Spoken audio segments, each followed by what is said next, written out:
عزیز ساتھیوں، جیسا کہ سب کو معلوم ہے کہ آج انگریزی تاریخ تو فروری کی 13 ہے، لیکن چاند کی تاریخ 14 ہے۔ ایک تاریخ آگے چل رہی ہے اور یہ شعبان کی 14 تاریخ ہے۔ اب اس میں خاص طور سے ہمیں دھیان رکھنا چاہیے۔ اکثر لوگ سوال کرتے ہیں کہ یہ شب برات کب ہے، کون سے دن کی ہے۔ اکثر لوگ بھول جاتے ہیں، مسلمان خاص طور سے۔ تو اس میں دھیان رکھنا چاہیے کہ 15ویں شب جو ہوتی ہے شعبان کی، وہ شب برات ہوتی ہے۔ اس میں کچھ لوگ جو بولتے ہیں شب رات، اس طرح کی باتیں بولتے ہیں۔ کچھ لوگ جن کو معلوم نہیں وہ شب قدر بھی کہہ دیتے ہیں اس کو، بڑے اہتمام کرتے ہیں، بڑی تیاری کرتے ہیں لوگ۔ لیکن یہ اصل میں کیا ہے؟ شب برات ہے، شب رات نہیں ہے۔ شب کے معنی خود رات کے ہوتے ہیں، اور جو بہت سے لوگ بولتے ہیں کہ شب رات، تو شب معنی خود رات کے ہوگی اور آگے رات ہے تو ڈبل ہوگی، شب بھی اور رات بھی دونوں ایک ہی معنی ہوگی۔ تو اصل کیا ہے؟ شب برات، یعنی ایسی رات جس میں برات ہوتی ہے، بخششیں ہوتی ہیں، مغفرت ہوتی ہے، تو اس رات کو شب برات کہتے ہیں۔ اب 15 شعبان کی تاریخ، چونکہ جو تاریخ ہوتی ہے چاند کی، وہ شام میں بدلتی ہے، مغرب کے بعد سے چاند دیکھ کر کے جو ہے بدلی جاتی ہے، اور ہمیشہ ہی مغرب کے بعد چینج ہو جاتی ہے۔ جبکہ اس کے برخلاف انگریزی تاریخ وہ رات کو 12 بجے کے بعد بدلتی ہے، چینج ہوتی ہے۔ تو یہ بات ذہن میں رہے کہ چاند کی تاریخ وہ مغرب کے بعد بدل جاتی ہے۔ آج 14 تاریخ ہے تو ہم نے مانی شام میں مغرب کے بعد 15 ہو جائے گی، اور 15ویں شب ہے، شب برات۔ ٹھیک ہے، اب یہ چیز مسئلہ حل ہوا۔ دوسری بات یہ ہے کہ اس رات میں کیا کیا جائے، اس پر دھیان دینے کی ضرورت ہے کہ اللہ کے نبی کی حدیث ہے جو حضرت عائشہ سے روایت ہے، فرماتی ہیں کہ حضور اقدس صلی اللہ علیہ وسلم نفلی روزے رکھتے چلے جاتے تھے، یہاں تک کہ ہمیں خیال ہونے لگتا تھا کہ اب آپ کوئی روزہ نہیں چھوڑیں گے، مسلسل رکھیں گے۔ لیکن بس اوقات ایسے بھی ہوتا تھا کہ آپ برابر چھوڑتے ہی چلے جاتے تھے، ایسا لگتا تھا کہ اب نہیں رکھیں گے۔ لیکن خاص کر شعبان کے مہینے میں اللہ کے نبی روزے اکثر رکھا کرتے تھے، جی، اسے بہت ہی کم روزے چھوڑتے تھے اللہ کے نبی، اور اس میں خیال رکھتے تھے، تیاری کرتے تھے کہ رمضان مبارک کی تیاری کی جائے۔ اس کے بارے میں دوسری روایت سے ثبوت ملتا ہے۔ اللہ کے نبی نے فرمایا کہ کسی مہینے کے پورے روزے رکھے ہوں سوائے رمضان کے مہینے کے، اور میں نے حضور صلی اللہ علیہ وسلم کو دیکھا ہے کہ شعبان کے مہینے سے زیادہ کسی دوسرے مہینے کے روزے نہیں رکھے۔ نفلی روزوں کی بات چل رہی ہے۔ اور ایک روایت میں ہے کہ آپ چند ایام کے علاوہ پورے شعبان کے روزے رکھتے تھے۔ مشکات المصابیح صفحہ نمبر 178 بحوالہ بخاری و مسلم۔ اب اسی طریقے سے اس رات میں کیا کرنا ہے؟ تو رات میں جو ہے خاص کر جو بخشش کے تعلق سے ہے اور دیگر چیزیں اس میں بیان کی جائیں گی کہ حضرت معاذ بن جبل سے روایت فرماتے ہیں کہ حضور اقدس صلی اللہ علیہ وسلم نے فرمایا، اللہ جل شانہ شعبان کی 15ویں رات کو اپنی تمام مخلوق کی طرف متوجہ ہوتے ہیں اور پوری مخلوق کی مغفرت فرما دیتے ہیں، پوری مخلوق کی مغفرت فرما دیتے ہیں، لیکن مشرک اور کینہ رکھنے والا نہیں بخشا جاتا۔ یہ طبرانی کی روایت ہے، بیہقی نے بھی اس کو روایت کیا ہے۔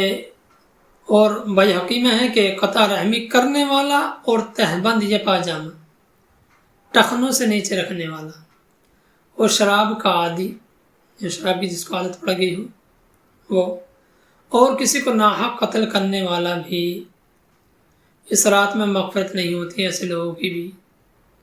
ترغیب و ترہیب صفحہ نمبر 80 جلد نمبر 2۔ تو اس میں ان چیزوں کا خیال رکھنا چاہیے کہ بھی اس طرح کی نافرمانی ہے ان سے بچنا چاہیے۔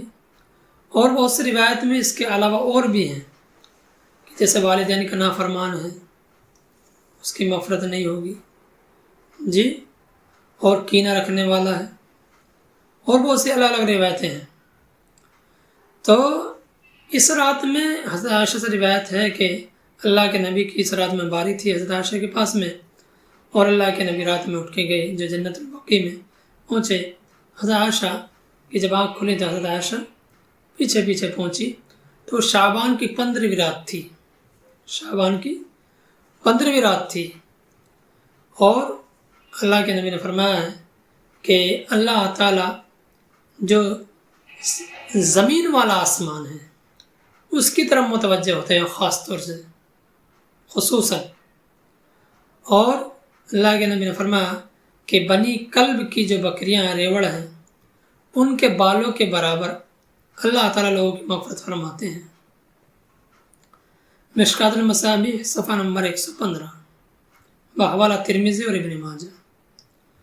تو اس میں یہ بھی دھیان رکھا جائے کہ بھی عبادت کریں گے تو انشاءاللہ، اور دوسری روایت جیسے ہم دیکھتے ہیں تو اس میں ایک اور روایت دیکھ لیتے ہیں جو حضرت عائشہ سے روایت فرماتی ہیں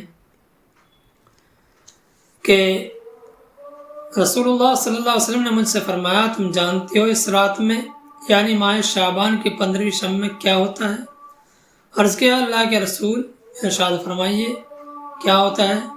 فرمایا اس رات میں ہر ایسے بچے کا نام لکھ دیا جاتا ہے جو آنے والے سال میں پیدا ہونے والا ہے، اور ہر اس شخص کا نام لکھ دیا جاتا ہے جو آنے والے سال میں مرنے والا ہے۔ یعنی اللہ کو تو سب معلوم ہے، سب کچھ پتہ ہے، یہ جاننے والا ہے، خدا عالم الغیب ہے۔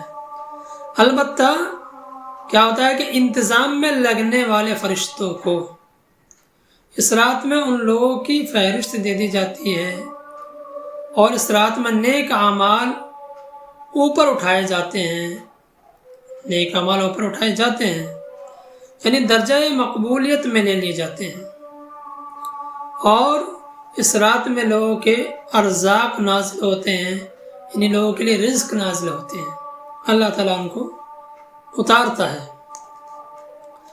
تو اس میں خیال رکھا جائے کہ جب ہم اس میں عبادت کریں گے، اللہ تعالیٰ کو یاد کریں گے، تو امید ہے کہ اللہ تعالیٰ ہمیں بھی ان لوگوں میں شمار کر دے جو نیک لوگ تھے، نیک کام کرنے والے تھے۔ تو اس میں دھیان رکھنا چاہیے۔ ایک اور روایت ہم دیکھتے ہیں جو حضرت علی سے روایت ہے، فرماتے ہیں کہ حضور اقدس صلی اللہ علیہ وسلم نے ارشاد فرمایا کہ جب شعبان کی 15ویں شب ہو تو اس رات کو نماز میں کھڑے ہو، اور رات گزارنے کے بعد صبح کو نفلی روزے رکھو، اس لیے کہ اللہ جل شانہ اس رات میں آفتاب غروب ہو جانے کے وقت ہی سے قریب والے آسمان کی طرف خصوصی توجہ فرماتے ہیں، اور فرماتے ہیں کہ کیا کوئی مغفرت طلب کرنے والا ہے جس کی میں مغفرت کروں؟ کیا کوئی رزق طلب کرنے والا ہے جس کو میں رزق دوں؟ کیا کوئی مصیبت زدہ ہے کہ جسے میں عافیت دوں؟ اور اسی طرح فرماتے رہتے ہیں کہ کیا کوئی فلاں چیز مانگتا ہے، کیا کوئی فلاں چیز مانگتا ہے، یہاں تک کہ صبح صادق طلوع ہو جانے کا وقت آ جاتا ہے، یعنی صبح صادق طلوع ہو جاتی ہے، اور ایسے ہی فرماتے رہتے ہیں۔ مشکات شریف صفحہ نمبر 115 بحوالہ ابن ماجہ۔ خلاصہ یہ ہوا کہ بہت سے لوگ ایسے ہیں جن کی شعبان کے مہینے میں بھی مغفرت نہیں ہوتی، وہ پیچھے بیان کر دیے گئے ہیں، والدین کا نافرمان اور بہت ساری چیزیں ہیں، شراب پینے والا اور کینہ رکھنے والا اور کسی کو قتل کرنے والا اور قطع رحمی کرنے والا۔ تو ان چیزوں کا خیال رکھا جائے کہ ان چیزوں سے ہمیں بچنا ہے۔ اور دو تین باتیں چھوٹی چھوٹی سی اور پیش کر دیتا ہوں کہ ہمیں خیال رکھنا چاہیے کہ شب برات میں کہ ہمارے بچے اس طرح کا کوئی کام نہ کریں، جیسے پٹاخے پٹکانا یا روشنی کرنا، جیسے چراغاں وغیرہ کرتے ہیں مزاروں وغیرہ پر اور بہت ساری جگہ، یا بہت سی جگہ ایسا بھی دیکھا جاتا ہے کہ مسجدوں پہ یا اپنے گھروں پہ دیے جلاتے ہیں یا موم بتی اس طرح کی اور بھی چیزیں کر سکتے ہیں. لائٹ وغیرہ آج کل لائٹ کا دور ہے تو لائٹ کے لیے جھومر وغیرہ اس طرح کی چیزیں ڈالتے ہیں. تو ان چیزوں سے بچنے چاہیے. یہ مسلمانوں کا کام نہیں ہے بلکہ یہ مشرکانہ رسم و رواج سے لی گئی ہے. جیسے ہم نے ہماری دوسرے مذہب کے لوگ یہ خاص تہوار پہ اپنے یہاں لائٹنگ کرتے ہیں، روشنیاں کرتے ہیں، تو ان چیزوں سے بچنا چاہیے. اور خاص طور سے ایک چیز اور ہے جس میں بچے ہمارے پٹاخے وغیرہ پٹکاتے ہیں. حالانکہ کم ہوا ہے لیکن ابھی بھی اتنا نہیں ہے کہ بالکل ختم ہو گیا ہے. اس میں خیال رکھا جائے کہ بچے کا ایک تو جانبی نقصان ہے. اللہ تعالیٰ فرماتا ہے ان المبذرین کانوا اخوان الشیاطین، فضول خرچی کرنے والے شیطان کے بھائی ہیں. تو اس لیے اس طرح کی کوئی حرکتیں نہ کریں. اس میں جان کا بھی نقصان ہے، مال کا بھی نقصان ہے. اور خاص طور پر شہر کے اندر بچے لڑکے جوان طبقے گھومتے ہیں، اسٹنٹ کرتے ہیں اور خرافات کرتے ہیں.